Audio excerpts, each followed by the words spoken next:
I remember last time we spoke on the Grow podcast, we were talking about that new Gremlins show, the Oh, cartoon one, and I remember you specifically asked, is Gizmo immortal in this? Like, because this one, the movie's set back like probably 100 years back in time because it mhm. centers around the guy that was selling the antiques in the first movie, and he's a kid in this movie, and he kind of reminds me of my girlfriend's nephew. He same vibe, but yeah, he's Wow. like a very naive, nice kid. You know what I mean?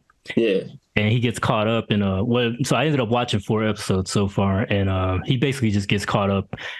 His uncle knows about the Gremlins, and one day they see the Mogwai. He's like, "Oh shit, that's a Mogwai!" And the reason he gets like so scared of it is because his uncle knows what the fuck that is. He's like, "We got to grab that thing," because what it is in the beginning they show Gizmo like in his homeland. I guess it's like some magical Chinese forest or some shit. You know what I mean? And for some reason, he leaves in a boat, Moses style. I don't know if it's the test that he has to do some kind of test, or I don't know what the fuck that was about because I was kind of Mhm. drawn while I was watching it. But anyways, he gets picked up by them like a circus, and they figure they can make money off him. They call him a monkey or no, that dog cat is what they think it is. And so they try making money off him. But so when the little kid and his uncle are walking around and shit, they see that, and his uncle's like, "Oh, we got to get that shit. That's a mogwai. Like you have no idea. Like these motherfuckers almost caused like the end of the world one time. You know what I mean?" So he knows about him, and Oh so wow. he goes and they catch him, and just like any Gremlin movie or whatever, what I'm saying, they accidentally spill water on him. He multiplies the other ones, his little mogwai children, I guess you could say, and and slowly, chaos ensues or whatever. But there's a third party though. That's what makes this one different than the Gremlins movies. There's some kind of magical dude, one you refer to as a as a Ra's al Ghul looking dude, and he knows magic and shit. And so he Yeah. sees the Gremlins or whatever, and he figures he could use them to his advantage. And then in episode 3 and 4, they establish some new lore where if you eat a Gremlin, you become immortal like them. So I guess they are immortal, bro, or Okay, now something like that. this is where I gotta put a pin in it. I listened to the whole spiel, and the only thing I could think about, well, actually, several things I could think about. First Let me and know. foremost, you have to eat a gremlin, bro. You have to eat them. So for immortality, so you got this dude out here trying to grill some gremlins. Oh yeah, and he takes their knowledge though. That's like his power or something. Because he ate. Yeah. He actually eats the kid's. I forgot to mention that he eats the kid's soul. Not the kid, but his uncle. He takes the soul. That's the part where it got dark because he takes. I'm gonna get your knowledge, and he swallows the soul like some Shang Tsung shit Like, I'm about to say in front of his family though. It was fucked up though. You know what I'm saying? Because it was like in front of the kid, in front of his parents, and he just swallowed it. I was like, damn, that's some dirty shit. You know what I mean? That's some Mortal Kombat meets Gremlins, bro. That's a whole nother show. But it troubles me because, okay, here's the thing. You got here somebody trying to make gremlin nuggets or whatever, you know what I'm saying? Yeah. Trying to put them on the McDonald's menu is number 2. And the fact that gremlins can't get wet lets me know that they are the most musty creatures.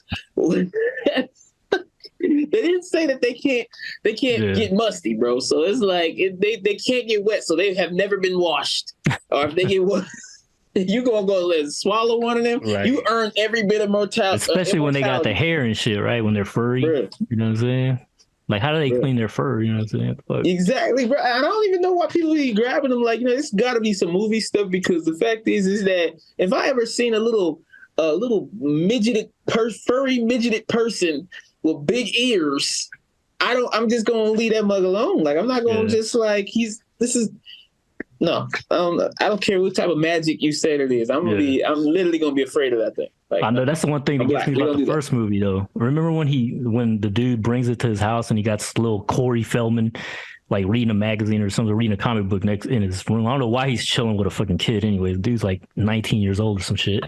But he has Corey Feldman in the room and he's all like, yeah, he's trying to show him the Gremlin. And the little kid, he don't even give a fuck about the Gremlin. He's just reading his comic. He's like, oh, cool. A gremlin, or, you know what I mean? Like, he didn't give a fuck. Like, what kid would react like that? Be like, what the fuck is that? Like, yeah, bro. You know what I mean? Like, why is that thing so expressive? You know what I mean? Like, I have so many questions, bro. Like, what the fuck? Why is that thing so expressive? Yeah, it's like he's playing keyboards and shit. Fuck. You know what I'm saying? It's like they didn't question that shit enough, man. Yeah, big ass eyes. Niggas hopped up on cocaine and shit, like just sitting there, just looking at you like, nah, I'm good. I'm past, bro. Yeah. Like I'm not. The logic never really made sense in any of those movies. So to be honest, so Yeah, they're always crazy. Yeah, it's always some weird stuff like that, man. But I didn't expect it. Well, with the magical elements, though, there's even another thing that happens in the fourth episode, and they introduce some kind of other magical creature, which I didn't think was going to be shown. I guess they're taking it from Chinese, mythology lore or something. I'm not really sure what that is, but he's at one point they're on a train, and he's trying to get the Mogwai too because he knows about the immortality thing. And he wants to be immortal, and he's weird though because even though he's like this weird magical being, he's also a performer. And he's like, yeah, if I could eat this gremlin, I'll be able to perform forever. He's all like hyped about the shit. And that caught me off guard. I'm like, what the fuck? You know what I'm saying? But I still enjoyed it, man. I still liked it because they tried still to get him some fried gremlin too, huh? Yeah.